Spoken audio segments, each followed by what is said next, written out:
नमस्कार, मैं सतवत अब्बास। आप देख रहे हैं डेमोक्रेटिक न्यूज़। कोरोना वायरस का संक्रमण तेज़ी से फैल रहा है।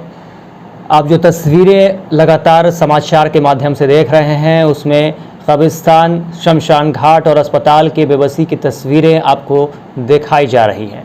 वहीं आज जो हम तस्वीरें दिखा रहे हैं वो अहमदाबाद की है, जहां काफ़ी ज़्यादा संख्या में कोरोना को मात देकर लोग अपने घरों को वापस लौट रहे हैं।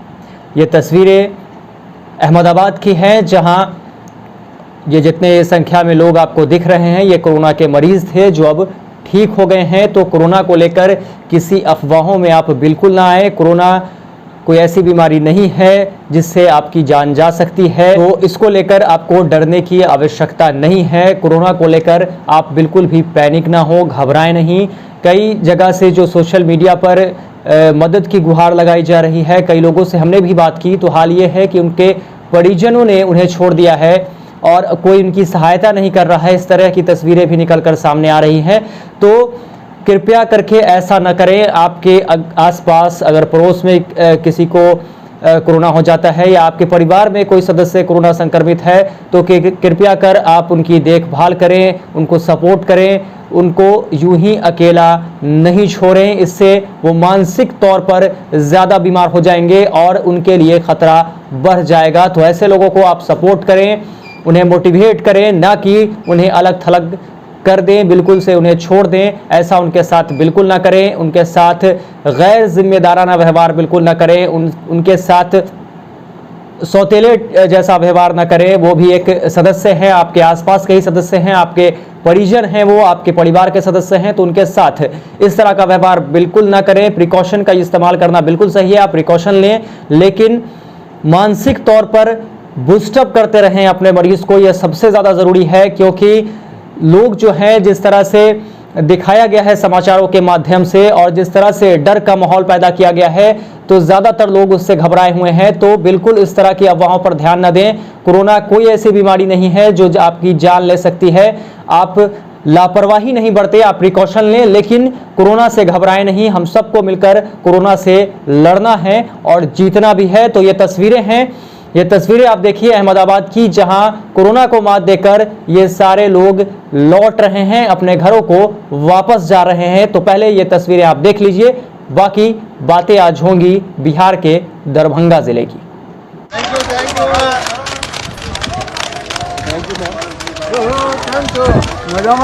धन्यवाद।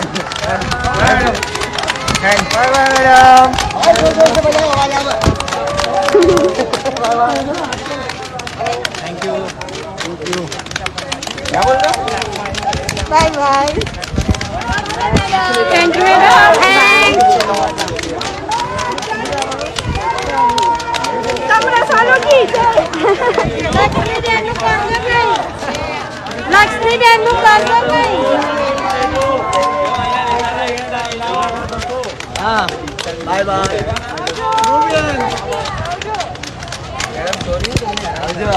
Bye bye. बाय आवाज। बाय।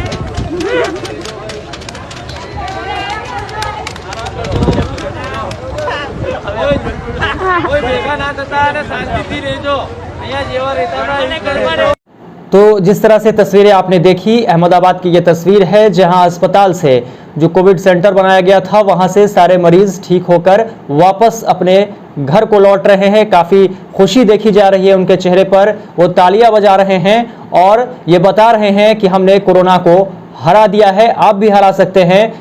आप अगर कोरोना पॉजिटिव हैं तो मानसिक तौर पर भी आपको पॉजिटिव रहना पड़ेगा। आप बिल्कुल भी घबराएं नहीं। कोरोना के जिस तरह से संक्रमण की खबरें आ रही हैं, अपने मरीजों को उन सारी चीज़ों से दूर रखें। सोशल मीडिया पर जिस तरह की तस्वीरें आ रही हैं जो पैनिक करने वाली हैं, उन सारी तस्वीरों से भी अपने मरीजों को दूर रखें। उनसे अच्छे तरह से व्यवहार करें और उन्हें उनके खाने पीने का और उनकी दवाई का टाइम पर ख्याल रखते रहें और समय पर ही उन्हें दवाइयाँ देते रहें। उनके भोजन का अच्छे से ख्याल रखें और उनका भी ख्याल रखें। उन्हें अच्छे से ट्रीटमेंट दें ताकि जल्द ही वो कोरोना को मात देकर ठीक हो जाएं। आज हम बात करेंगे दरभंगा जिले की, जहां शहरी क्षेत्र के विधायक संजय सरावगी का एक पोस्ट फेसबुक पर देखा है, मिला है मुझे। संजय सरावगी ने अपने फेसबुक पेज से वो तस्वीरें अपलोड की हैं, वो भी हमने देखा है। किसी पेपर की कटिंग है और बहुत सारी उसमें चीज़ें गिनाई गई हैं कि कोरोना को लेकर दरभंगा पूरी तरह से तैयार है। गरीबों को लेकर भी बहुत सारी बातें कही जा रही हैं। सरकार की गाइडलाइन आई है जिसमें कुछ चीज़ें मेंशन नहीं की गई है। शायद जल्दीबाजी में समझ में नहीं आया होगा, सरकार से शायद छोटी सी चूक हो गई होगी, या इस ओर सरकार ने ध्यान नहीं दिया होगा या देना मुनासिब नहीं समझा होगा, ये भी हो सकता है। दो तरह की चीज़ें हैं। एक तो गरीबों पर जो ध्यान देने की बात है कि गरीबों के लिए कम्युनिटी किचन की व्यवस्था होगी, सामुदायिक किचन चलाए जाएंगे, उनमें उनके भोजन की व्यवस्था कराई जाएगी, राशन उन्हें दिया जाएगा। तो सामुदायिक किचन के नाम पर अब तक मेरे पास तो कोई ऐसी तस्वीरें निकल कर सामने नहीं आई है। खास करके दरभंगा की अगर बात कर लें तो आपके पास कोई तस्वीरें होंगी तो भेज दीजिएगा, उसे चलाया जाएगा। हम भी चलाएंगे, उसे अपने खबरों में दिखाएंगे कि दरभंगा में भी कम्युनिटी किचन चलाया जा रहा है, या बिहार में भी कहीं अगर आपको ऐसा देखने को मिल जाता है तो। और लगातार ये जब तक लॉकडाउन रहता है तब तक चलाया जाता है, तो खैर गनीमत है, अच्छी बात है, सरकार की एक अच्छी पहल से कही जाएगी। तो गरीबों पर ध्यान देने की बात जिस तरह से कही गई है, जगह जगह लिखा जा रहा है कि उन्हें राशन दिया जाएगा। और पिछली बार जो हमने खबरें परसों आपको दिखाई थी उसमें भी हमने यही सवाल किया था कि क्या सिर्फ राशन दे देने से सरकार की जिम्मेदारी खत्म हो जाएगी? क्या राशन दे देने से व्यवस्थाएं जो है वो ठीक हो जाएंगी? क्या गरीब सिर्फ राशन खाकर रह जाएंगे? क्या वो गेहूं ऐसे ही खा लेंगे? क्या वो रोटी सूखी खा लेंगे? क्या वो चावल ऐसे ही बना हुआ खा लेंगे? तो उन्हें भी सब्जी चाहिए होगी, उन्हें भी सरसों का तेल चाहिए सब्जी को बनाने के लिए, मसाले की आवश्यकता पड़ेगी। काम उनका हो नहीं पा रहा है, और काम वो कैसे करने जाएंगे? उनके पास कोई ऑथेंटिक पेपर भी नहीं है जिसे दिखाकर जाने दिया जाए। चूंकि जो सरकार के गाइडलाइन के अधीन काम कर रहे हैं उन्हें पीटा जा रहा है, उन पर लाठियां बरसाई जा रही हैं। पिछली बार जो खबरें हमने आपको दिखाई थी उसमें शेखपुरा की वो खबर थी जिसमें एक नींबू बेचने वाले को नगर कर्मियों द्वारा ज़बरदस्त तरीके से पीटा गया था। उनका एक्सीडेंट भी हुआ था नींबू व्यापारी का, और उनके पैर में पहले से ही चोटें थी जिसका इलाज वो करवा रहे थे, और फिर उन्हें उसी पैर पर दोबारा से मारा गया, पीटा गया। उनके साथ बड़ी बेदर्दी से जो प्रशासनिक कर्मी थे वो उनके साथ पेश आए हैं। तो कहीं ना कहीं ये चीज़ें जो है दिखा रही है कि साफ तौर पर पुलिस को अब कुछ नहीं मिल रहा है, तो पुलिसिया गुंडागर्दी सड़कों पर अब खुलेआम देखी जा रही है। कई अच्छे प्रशासनिक अधिकारी भी हैं या पुलिसकर्मी हैं जो अच्छे से सेवा भी दे रहे हैं, लोगों को समझा भी रहे हैं, लोगों को अवेयर भी कर रहे हैं, सतर्क भी कर रहे हैं, जागरूक भी कर रहे हैं और सावधान भी कर रहे हैं। ज़रूरत ऐसी ही है, क्योंकि ऐसे ही करने की ज़रूरत है, क्योंकि लोग जानबूझकर तो बाहर देखने नहीं जाएंगे कि बाहर का माहौल कैसा है, प्रशासन कैसा काम कर रही है। किसी को शौक नहीं है कि इस महामारी के दौर में वो बाहर जाकर ये सारी चीज़ों को देखे। तो बिना मतलब का कोई घर से बाहर तो जाएगा नहीं, जिसे ज़रूरत होगी वही जा रहा होगा। हाँ, अलग बात है कि उनके पास कोई ऑथेंटिक पेपर नहीं होगा। हो सकता है कि ऑथेंटिक पेपर उनके पास नहीं हो, बहुत सारी ऐसी चीज़ें हैं जिसके लिए पेपर संभव नहीं है, और उस पेपर को सुशासन बाबू का प्रशासन मानेगा भी नहीं। दो चीज़ें जो हम कह रहे थे कि वो छोड़ दी गई हैं, उसमें कहीं भी जिक्र सरकारी गाइडलाइन में उनका नहीं किया गया है। तो वो दो चीज़ें हैं, इलेक्ट्रीशियन और प्लम्बर। क्योंकि हर घर में अब नल के जल की व्यवस्था है, या फिर लोग अपना निजी मोटर गिराकर टंकी अपने छतों पर रखे हुए हैं। तो ऐसे में अगर कहीं पर लीकेज की समस्या आ जाए या कुछ समस्या और भी आ सकती है, तो उस तरह की समस्याओं के लिए आखिर वो प्लम्बर को कैसे बुलाएंगे, और प्लम्बर कौन सा ऑथेंटिक पेपर दिखाकर, कौन सा दस्तावेज दिखाकर किसी के घर जाकर उस सारी जो परेशानी है घर वाले की, चाहे वो पाइप का लीकेज हो या नल का टूट जाना हो, उसे वो कैसे बनाएगा? ये भी एक समस्या है। इलेक्ट्रीशियन घरों में कैसे जाएगा? हो सकता है किसी का पंखा खराब हो जाए, किसी के घर में शॉर्ट सर्किट हो जाए, तो या कोई भी बिजली का उपकरण है वो खराब हो जाए, तो आखिर उसे ठीक करने के लिए जो इलेक्ट्रीशियन हैं वो उनके घर कैसे जाएंगे? वो किस पेपर का इस्तेमाल करेंगे? क्या मौखिक रूप से पुलिसकर्मियों को कह देने से इलेक्ट्रीशियन को छोड़ दिया जाएगा? उनके घर, किसी के जिसके घर में प्रॉब्लम है उनके घर जाने दिया जाएगा? क्या ऐसा संभव है? क्या सुशासन बाबू का प्रशासन उनको जाने की अनुमति देगा? या घर के लोग जिनका नल में कुछ प्रॉब्लम हो गया है, या पाइप के लीकेज हो गई है, टंकी में लीकेज हो गई है, या घर में इलेक्ट्रिक के सामानों में शॉर्ट सर्किट हो गया है या बिजली की वायरिंग में शॉर्ट सर्किट हो गया है, तो क्या ऐसे लोगों को पहले अपने नज़दीकी थाने पर जाना पड़ेगा, वहां पर कंप्लेन दर्ज करानी होगी कि मेरे घर का नल टूट गया है, मेरे टंकी में लीकेज हो गया है, या पाइप में लीकेज हो गया है, या पाइप फट गया है, घर में शॉर्ट सर्किट हो गया है।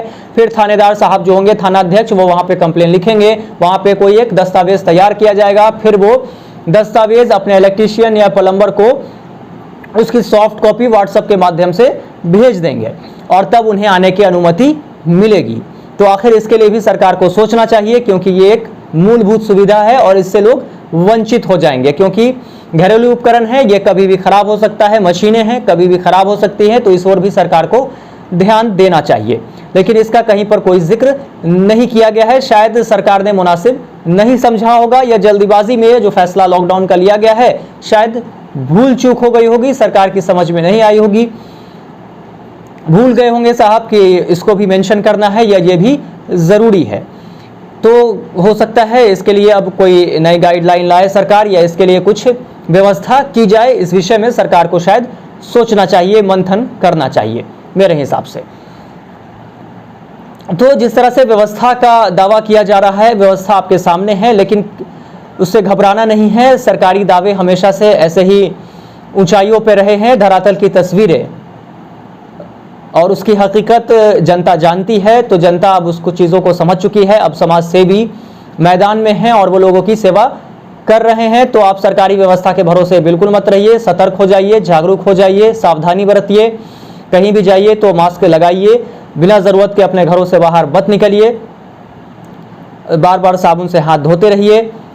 और जो भी मरीज़ आपके घर में हैं, कृपया करके उनके साथ सौतेला व्यवहार मत कीजिए, उनकी ढांढस बढ़ाइए, क्योंकि ऐसे ही जो है वो काफ़ी ज़्यादा परेशान हैं। जिस तरह से तस्वीरें उन्हें दिखाई गई है, विचलित करने वाली तस्वीरें हैं, उसको लेकर वो पहले से ही घबराए हुए हैं। तो उनका हौसला मत टूटने दीजिए, उनका हौसला बढ़ाइए और उन्हें कोरोना से लड़ने की हिम्मत दीजिए। बाकी सरकार ऐसे ही हमेशा से भगवान भरोसे रही है और आपको हमेशा से ऐसे ही भगवान भरोसे छोड़ दिया गया है। समाज सेवी मैदान में हैं, कई सारे नंबर और कई सारे संगठन जो सामाजिक, वो सोशल मीडिया के थ्रू अपना काम कर रहे हैं, लोगों को मदद पहुंचा रहे हैं, तो उनसे मदद मांगिए। तो हर तरह के नंबर हैं, सुविधा दी जा रही है, लगातार सामाजिक संगठन काम कर रहा है, तो उनकी मदद ले सकते हैं आप।